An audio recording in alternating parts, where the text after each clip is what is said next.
Hey there, Franklin Taggart here. It is time for a virtual coffee break. Here's my coffee. Grab your beverage and let's chat for just a minute. Thanks for the well wishes. I mentioned that I've been dealing with a cold the last couple of days. I'm feeling much better today, and the only thing that's left is a little bit of congestion and a little bit of cough, and I think that I'm no worse for the wear. So thank you for your uplifting support. A couple of things that I'm dealing with in my mind today that I wanted to just kind of put out there. One of them is the whole idea of how can an author or a musician or like a designer or I don't know, anybody who's putting out a creative product, how can you find audience with social media? And there are a couple of ideas that I've got that I think really need to be put out there. One of the things that I've seen happen a lot with authors and musicians in particular is that they really put a lot of emphasis in their messaging on the product. And I think that there's merit to that, certainly. You certainly want to talk about your product. But one of the things that I think is being missed out on is that what you probably really need to be talking about is your audience, and then fitting your product in as a way for them to benefit in some way, right? And an example that I'll use is this morning, I was working on an Instagram profile, and in that profile, we noticed that the hashtags were mostly, it was an author profile, and in the hashtags, they were mostly referring to writing, books, publishing, literature, and things like that. Well, the thing that's missing there is that there weren't any hashtags that would have been linking to an audience. And so one of the things that we looked at is, well, what could you be putting as a hashtag that would be, that would appeal to the audience? And so the question that I asked is like, let's talk about the transformations that happen in your stories, and in your poetry. Who is represented there? And what kind of a transformation are they going through? Or what kind of a circumstance are they faced with? And is it possible that we could use those as hashtags? And so we came up with a handful of hashtags that really worked. In this particular case, women's empowerment was one that came to the top. Other ones that could easily be put in there would be women in transition, or it could have been something along the lines of, grief, or it could have been about any number of things that were a part of the story. But what that does is that it actually helps her to find more audience members than the writing and the books and the publishing hashtags are putting her in front of. So I would encourage you to think about that if you were an author, or a musician, or an actor, a playwright, whatever it is that you're putting out into the world.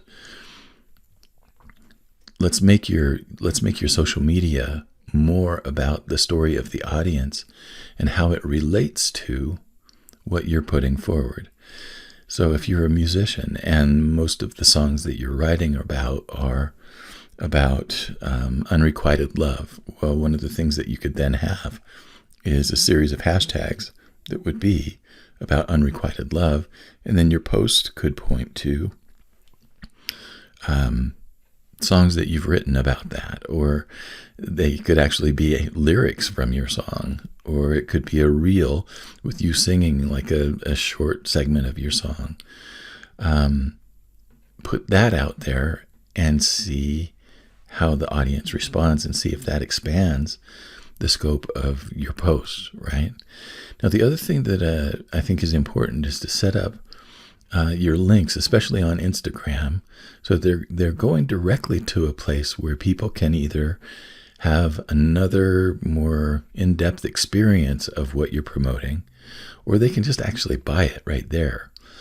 So in the situation this morning, we set up a Linktree account, linktr.ee. Now, I've been using Linktree I think I've had mine for at least 5 years. I think probably more than that. And Linktree overcomes the difficulty on Instagram where you can only have one live link on your account, and it's the link in your bio.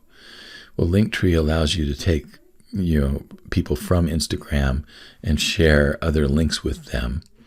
And so one of the things that we ended up doing this morning was setting up the Linktree so that it would go to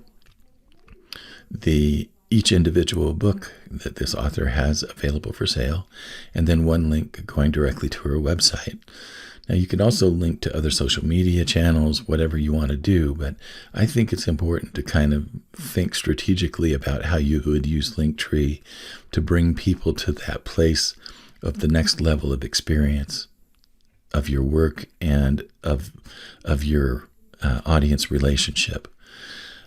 So if you're going to set up Linktree, it makes more sense to me to send them right to the place where they can hear more samples, where maybe they can read a longer sample, and then order right from there. So if you're an author and you have an Amazon page for your book, link right to the Amazon page. Now, one of the cool things with Linktree is that they can tell if you're putting an Amazon link in there.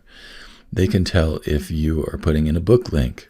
And if you're putting in a book link, they have a couple of automations that are kind of cool, where they can actually do a search online to find different places where that book is sold. Either that, or you can just have it go to your Amazon page, whatever you want to do. But it's just taking people directly to the place where they can have more of an experience of the thing and then buy right from there. It cuts out a lot of intermediate steps. Now, one of the things that we know about online marketing, the more steps there are between landing somewhere and making a buying decision, the more steps there are between those two things, the more people drop off at each intermediate step. So one of the things we've got to look at is just to streamline it so that people are having a gradually more intense experience of the work, and they're being led in a direction where they can make a decision to buy it. So musicians, think about the person in your song and the story that it's telling, and use that storyline as a hashtag or as your caption in your post. The other thing that you can do is you can tie your own personal stories into it, and that way it just creates a more personal connection with the person who's on the other end.